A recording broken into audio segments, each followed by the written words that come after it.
Je suis un professeur ici à l'École d'études politiques en administration publique et je suis aussi le directeur du Centre d'études en gouvernance qui est l'hôte de cet événement avec la Faculté des sciences sociales. J'aimerais donc vous souhaiter la bienvenue ici à l'Université d'Ottawa, à la Faculté des sciences sociales. Vous remercier surtout de votre participation. Merci d'être là. C'est très apprécié d'avoir répondu à notre invitation pour cet événement qui va porter sur le renforcement de la gouvernance universitaire en Afrique. On va observer et étudier les contextes, défis et solutions. Avant de poursuivre, comme plusieurs d'entre vous le savez déjà, on a coutume ici à l'Université d'Ottawa, lors de tous nos événements, de rendre hommage au peuple algonquin, qui sont les gardiens traditionnels de cette terre. Nous reconnaissons le lien sacré et de longue date, l'unissant à ce territoire qui demeure non cédé. Nous rendons également hommage à tous les peuples autochtones qui habitent dans la région d'Ottawa, qu'ils soient de la région ici ou d'ailleurs au Canada. Nous reconnaissons les gardiens des savoirs traditionnels, les jeunes, les plus âgés. Nous honorons aussi leurs courageux dirigeants d'hier, d'aujourd'hui et de demain. Donc, je suis très heureux de vous accueillir dans le cadre de cet événement, organisé conjointement par le Centre d'études en gouvernance, le groupe de réflexion sur l'Afrique et le programme canadien de bourse de la francophonie avec lesquels nous participons et nous collaborons sur un programme de stage en ce moment en gouvernance universitaire. On va vous en reparler dans quelques instants. Et j'en profite pour remercier aussi Affaires mondiales, qui est un des bailleurs de fonds de ce projet et qui donne son appui financier, mais aussi moral, parce que nous avons quelques représentants aujourd'hui avec nous. On apprécie votre présence. Merci beaucoup. J'en profite pour remercier aussi les collaborateurs du Centre d'études en gouvernance qui contribuent à appuyer cet événement dans leur préparation. J'ai nommé Anna Bogic, notre coordonnatrice du Centre d'études en gouvernance, Naomi Ngabire, qui n'est pas ici parce qu'elle avait un cours, quelques étudiants de doctorat et chercheurs au Centre d'études en gouvernance, Simon-Pierre Boussim, Cheikh Traoré, qui ont contribué spécifiquement à l'organisation de cet événement. Et je salue par la même occasion les membres étudiants de notre centre qui sont ici en bon nombre. Alors on apprécie votre présence, on vous souhaite la bienvenue. Sans plus tarder, j'aimerais inviter notre doyenne de la Faculté des sciences sociales, professeur Vicky Barham, à nous dire le mot bienvenue au nom de la faculté. On l'applaudit.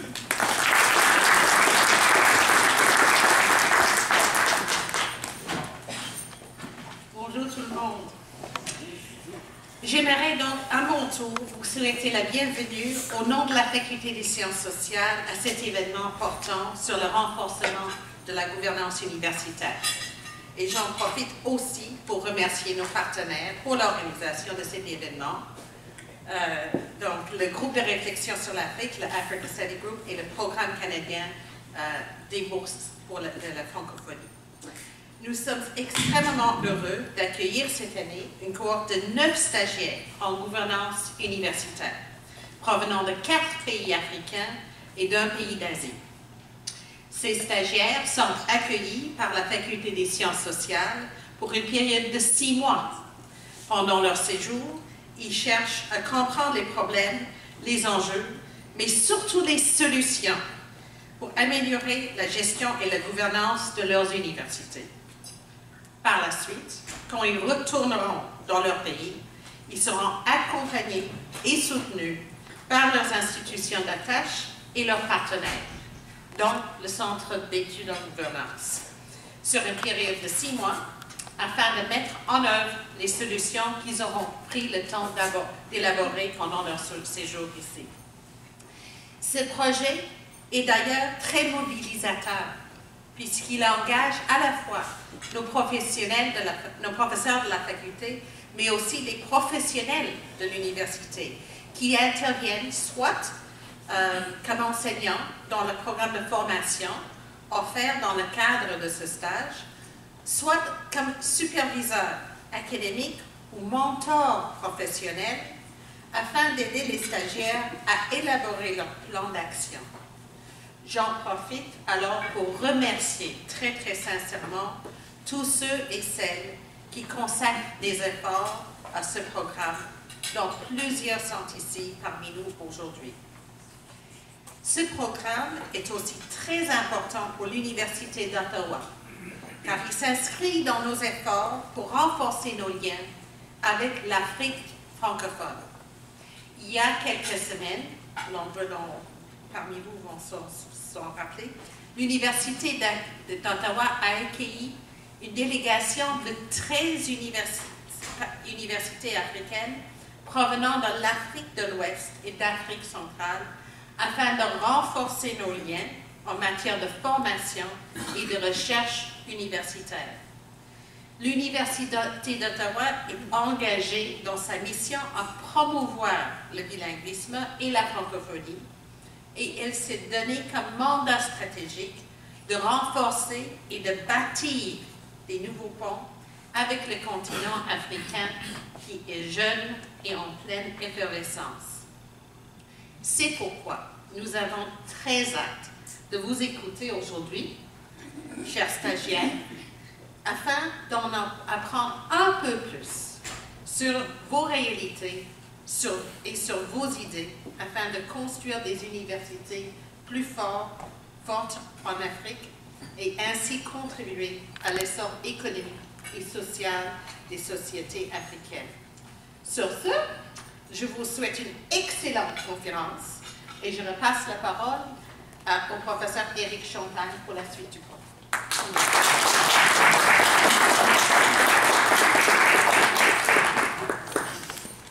J'inviterai maintenant M. Tony Toufik, qui est le directeur du programme canadien des bourses de la francophonie, à dire un mot de bienvenue.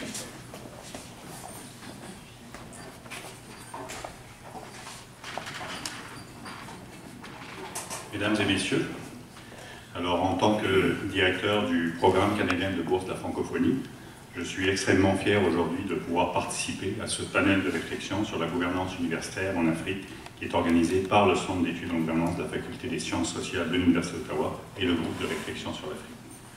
Le PCBF est un programme qui a été lancé il y a 32 ans et qui est entièrement financé par le gouvernement du Canada, et ce de manière soutenue et constante depuis le début. Le programme vise le renforcement des capacités d'institutions bénéficiaires provenant de 37 pays membres de la francophonie et a permis, depuis 1987, de délivrer près de 2850 bourses d'études. Depuis janvier 2015, le consortium du Bureau canadien de l'éducation internationale et l'entraide universitaire mondiale du Canada gère la phase actuelle du programme. Notre consortium est extrêmement privilégié, grâce à ce mandat, de pouvoir ainsi collaborer à bâtir un monde meilleur et plus juste avec des valeurs de partage et de solidarité. Depuis 1987, ce sont près d'une soixantaine de boursiers qui proviennent de 25 pays qui sont venus faire leurs études à l'Université d'Ottawa. Dans leur passage à l'Université d'Ottawa, Madame la doyenne, ils nous disent avoir gardé un souvenir fort et en révélé une excellente expérience académique, des enseignants et enseignantes et chercheurs et chercheuses qui sont engagés dans leur milieu et des opportunités de développement et d'actualisation de leur propre leadership. Au-delà de cet accueil de nos boursiers dans vos programmes universitaires, nous sommes très heureux de la riche collaboration développée avec le Centre d'études en gouvernance et de manière plus particulière avec le professeur Éric Champagne, directeur du Centre. Ce partenariat innovateur est en marche depuis plus d'1 an suite à notre identification en collaboration avec l'Agence universitaire de la francophonie de l'enjeu transversal de la gouvernance universitaire dans les pays bénéficiaires. Comme déjà mentionné, la mission première du PCBF est le renforcement des capacités des institutions bénéficiaires de 37 pays de la francophonie. Et nous sommes extrêmement fiers d'avoir pu mettre en place, avec l'appui du professeur Champagne, ce programme de formation novateur qui répond à des enjeux stratégiques criants.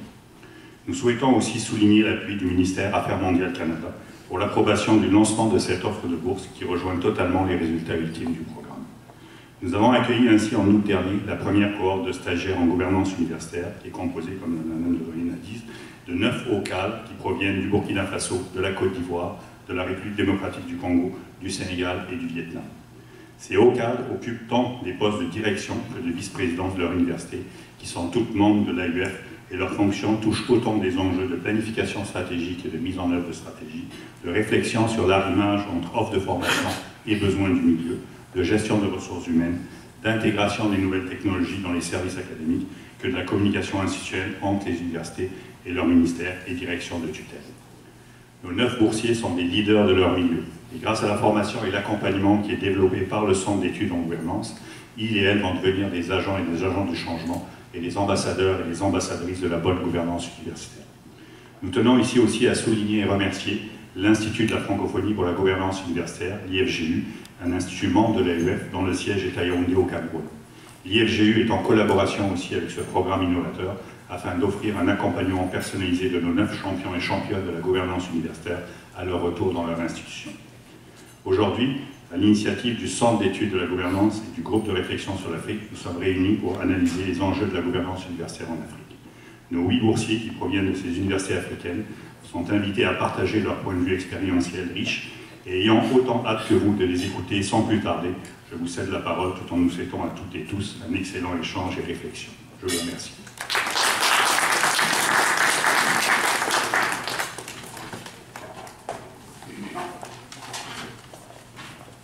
Alors, j'aimerais donc souligner l'excellent partenariat que nous avons avec le PCBF, mais aussi avec le groupe de réflexion sur l'Afrique, un groupe très intéressant.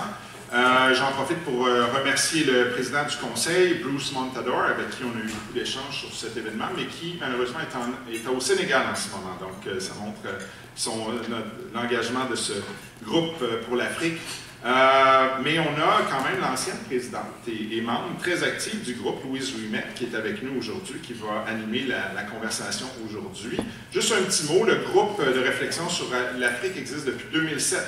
C'est une association à but non lucratif qui réunit des membres qui partagent un intérêt marqué pour l'Afrique et qui souhaitent stimuler la connaissance et l'intérêt du Canada pour le continent africain. Et donc, je souligne aussi que c'est un groupe du comité, du Conseil international du Canada et c'est vraiment un forum pour la réflexion sur les enjeux en Afrique. Et il y a, évidemment, les membres viennent de tous les secteurs. Donc, il est maintenant temps de présenter notre panel. Le panel va être animé par Louise Ouimet, qu'on a mentionné à quelques reprises, qui a assumé la présidence du groupe de réflexion. Entre 2013 et 2016, Louise a consacré sa carrière au développement international. Elle a, entre autres, été en poste en Afrique de l'Ouest pour un total de 10 ans, dont 6 à titre d'ambassadeur et chef de l'aide. Louise a occupé de nombreux postes exécutifs au siège social de l'ACDI, à l'époque GAC maintenant, Affaires mondiales. Après sa retraite, elle a œuvré comme consultante en gouvernance dans plusieurs pays africains, mais aussi dans d'autres pays comme le Pakistan. J'aimerais maintenant présenter le panel d'aujourd'hui qui se compose de stagiaires en gouvernance universitaire et j'aimerais présenter en fait tous les stagiaires parce qu'ils ont tous préparé la présentation d'aujourd'hui, mais comme évidemment il manque un peu de place sur le podium, on a décidé, sur la scène, on a décidé de limiter le nombre de personnes qui allaient être dans la présentation, mais je voulais juste souligner la participation de tous. Alors, je vais les mentionner. On a Mme Jacqueline Ibriga, qui est juste là, vous avez vu votre main, Jacqueline, chef de service et inscription et réinscription à l'Université Joseph Kizerbo du Burkina Faso. On a M. Alioune Badara, ici présent, chef de division de l'analyse des statistiques, direction générale de l'enseignement supérieur au Sénégal.